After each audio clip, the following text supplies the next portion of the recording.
Ay naku, ang sarap-sarap talagang maging dog. La la la la la.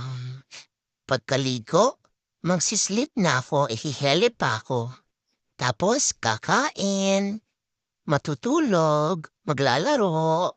Tapos, baths at wiwi dyan sa Gedli. Siyempre, mapapagalitan ako. Pero konting pakit ko lang, okay na ulit sila sa'kin.